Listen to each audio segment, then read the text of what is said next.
Diego decía, voy a explicar estos pactos que se han dado entre Comunidad Ciudadana, el MAS y Creemos. Estos son los pactos que hablabas. Se debe pactar, se debe llevar adelante los pactos, guste o no guste. ¿Esto es de lo que hablabas, de estos pactos? Yo hablaba de algo previo. Y lo quiero explicar en dos componentes. Muy bien. Uno primero, corto, darle paso a Yerico, después volver con lo más importante, pero tengo que dar una introducción. Perfecto, te escuchamos. Señores, para que caiga un gobierno, te lo muestra la teoría política, tiene que haber una combinación, y con esto me vas a ayudar, una combinación de deslegitimación política, caída política, desmembramiento político, pero también de derrumbe económico. Tiene que haber casi, no un maridaje, se casa la crisis política con la crisis económica. Esa combinación... Es una dicotomía, crisis y... No es dicotomía, todo lo contrario, más bien son armónicas, no son dicotómicas. no son dicotomías, sí, tiene razón. Son perfectamente simbióticas. Hasta simbióticas. ¿No? Fíjate tú, el 2019, para que me entienda la gente, hemos protestado en las calles, ¿por qué? Porque había, frente a nuestros ojos, una movida política completamente ilegal, el fraude electoral que comete Evo Morales. Pero era política. La situación económica todavía estaba, claro, no voy a decir en auge, en absoluto en auge, ya estaba en proceso de decaimiento feroz, brutal, pero no había entrado al momento actual, donde no tenemos dólares, donde la posibilidad de que la gasolina no llegue ya a nuestro tanque y no tengamos, por lo tanto, transporte, es enorme. Entonces está por explotar la crisis económica, está a dos pasitos. Digamos, si esto fuese una maratón, estamos en el kilómetro 39, 40 o 41, y la maratón termina a los 42 kilómetros. Estamos ahícito de terminar la carrera y que la bomba económica estalle, porque está por estallar. Y la crisis política ya es evidente. El señor Arce no tiene una mayoría en el Congreso. Este antecedente ha ocurrido ya en otros momentos de la historia. Por ejemplo, en la independencia.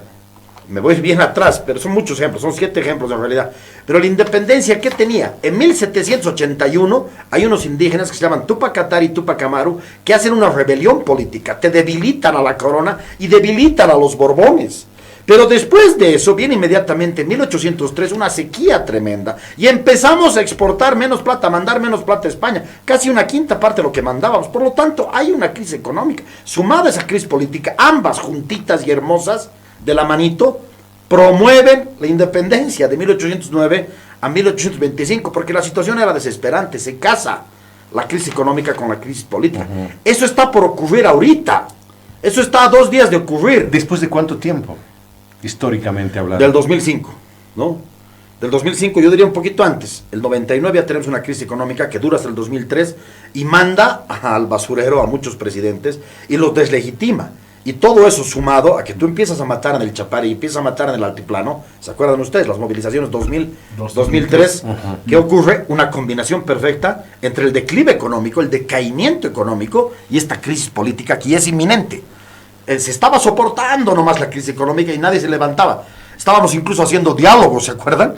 Estábamos haciendo diálogos, los diálogos con los municipios. Puta, de pronto en las calles ves un montón de campesinos. En Cochabamba tenemos el problema enorme con la contratación de una empresa privada. Bechtel, por supuesto, que quería cobrar más su cuota mensual. A los regantes, me acuerdo. A los regantes. Pero me quedo aquí, porque quiero pasar a la segunda parte más importante, pero quería dar la introducción y no quitarle la palabra a Yerico. Pero se entiende hasta aquí lo que estoy diciendo. Perfectamente. Ahora, fíjate que en todos esos momentos donde viene una crisis sistémica ya, porque está lo político, exactamente, sistémico, simbióticamente trabajando con lo económico, los riesgos que asumen en cuanto a lo que es gerencia de lo público, de la estatalidad, ¿no? En algunos casos vamos a trabajar el tema en lo que es el diálogo, llegar a acuerdos, es básicamente responsabilizarnos todos los actores políticos y económicos por el horizonte del país, o voy a fugarme hacia adelante y voy a acusar a quienes están en este momento en zozobra, manifestando su desaliento o su pesimismo en mi gobierno, los voy a acusar de ser conspiracionistas. 2 momentos hemos tenido en esa situación desde el 2005 hasta ahora, ¿no? Con Evo Morales, el 2019, claramente la votación no es lo que él se esperaba, por lo tanto, fuerzas oscuras han conspirado para que él cayera, para que además entre una fuerza opositora radical, fundamentalista, ortodoxa de derecha, y, ¿no es cierto?, quiebre el sistema de la legalidad estatal, cosa que es mentira, claramente, en todos esos términos además.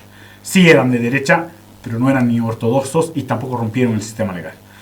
Y el segundo momento que estamos viviendo ahora. Y esto es una cosa muy interesante del por qué esta introducción a lo que deberían venir a ser los pactos necesarios para la reconducción política de este país. Eso no significa sustitución del presidente, pero sí una reconducción política. Porque en este momento lo que está haciendo Arce Catacora, y eso lo digo porque a través de una columna de Carlos Granés que ha salido la semana pasada, en la que habla del gran error de los líderes de izquierda en Latinoamérica, pero también de Pedro Sánchez en España. Cuando ve que su mediocridad ya es percibida por la ciudadanía, más allá, o sea, desbordada por su militancia además, incluso dentro de su militancia, lo primero que hace es acusar de conspiración. Y lo segundo que hace, ¿no es cierto?, es decirle a la gente que es pesimista, a esa gente que está experimentando lo más feo de la incertidumbre por la economía y la política, que son golpistas. ¿Y eso qué significa? Que él claramente va a continuar, porque además Arce es continuista en una idea de política que es ortodoxa, que ni siquiera corresponde a este país. Lo hemos dicho hace 3 programas atrás. Arce ve Bolivia como Cuba del 60, o como Cuba de los 70, cuando tenía ese enorme y ese ponchadísimo dinero que venía subvencionado de la Unión Soviética. No es menor que hubiera bajado, o sea, que hubiera viajado la semana pasada, ¿no es cierto?, a pedirle a Rusia que actúe como con Cuba en los 60, con Bolivia ahora. Pero ¿cuál es el problema? Este malestar que ya se nota, este malestar que él advierte y dice, por si acaso este malestar de conspiradores, ¿no es cierto?, me va a derribar. Lo que yo necesito es que entiendan ustedes que voy a reforzarme y voy a continuar en mi política de evitar golpes suaves, eso que significa que va a hacerse cada vez más autoritario, en lo débil que está. Por eso ha implementado tanta fuerza en la policía, equipado increíblemente. La policía, el ejército. El sacar a las Fuerzas Armadas a controlar precios, eso no se hace en un gobierno civil democrático. O lo que denunciaba la Amalia Pando, que ha comprado por $4.500.000 12 vehículos blindados. Claro. Por 4 millones significa cada uno a 360.000. Sí. ¿Puede valer un auto 360.000 en un momento de crisis del país? Eso está comprando Luis Arce. Es como decir, como van a empezar las balas, yo me compro mis autos blindados. Disparen nomás, disparen, papá. Porque ya tiene el antecedente del 19, ¿no? El antecedente del 19 es que no actuaron con la violencia necesaria. Fíjate, esa fue para la intimidar, yo no voy a decir a los pites, pero para intimidar a la ciudadanía en general.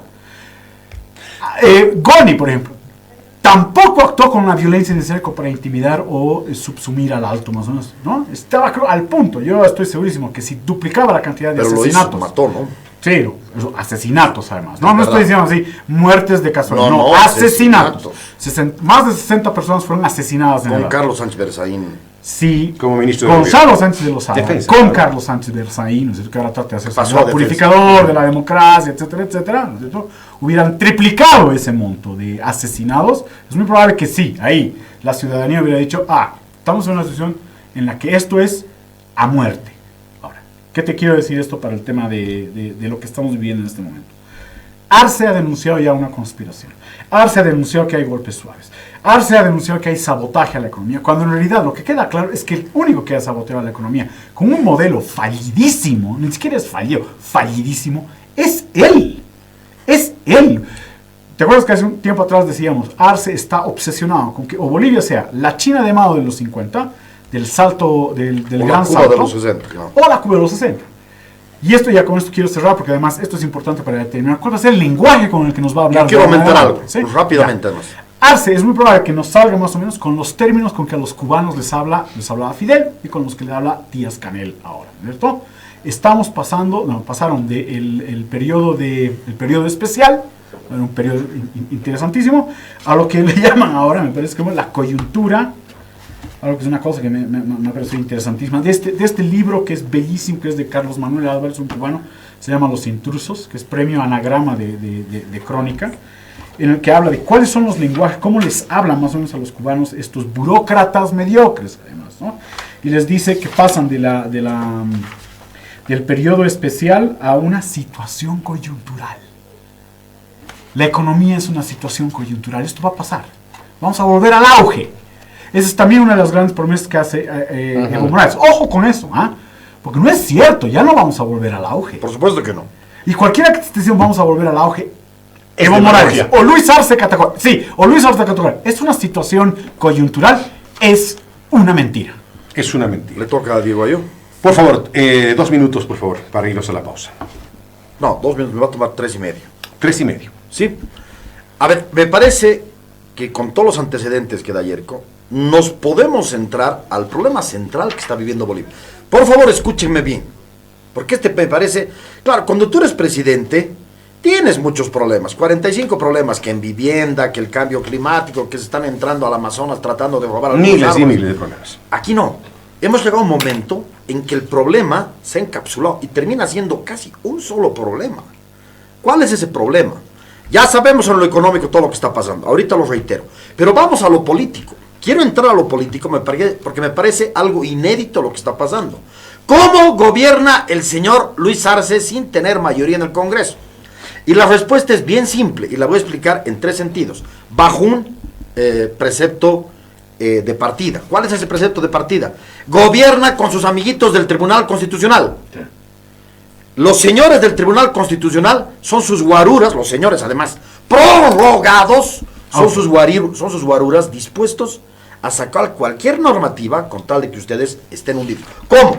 Primer punto, señores, primer punto. Hunden al Poder Judicial. ¿En qué sentido? Como saben, ¿no es cierto?, que el juez Tantitos, el juez Pérez, o el juez Mamani, o el juez Rodolfo Mendoza, tienen actos de corrupción, de coima, han sacado algún dinero en sus juicios de manera expuria.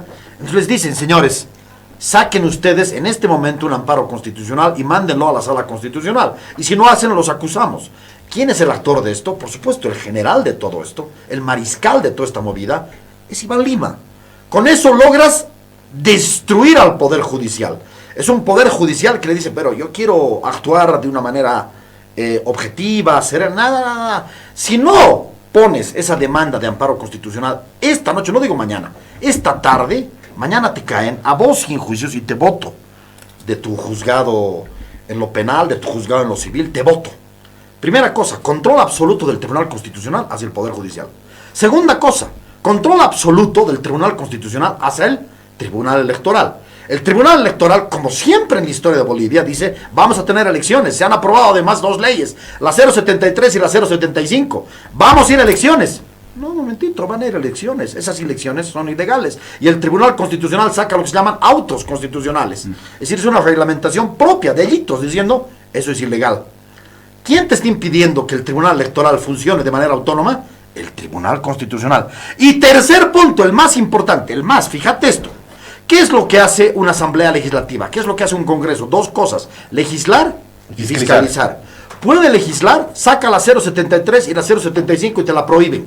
¿Puedes legislar? No puedes legislar. Puedes legislar en las cosas que sabemos, ¿no es cierto? Se declara que el patrimonio de 6 autos encontrados destrozados en la frontera van a ser nacionalizados a favor del proceso de cambio. Bueno, carajo, ya, pues eso sí. Carajo, perdón, sí.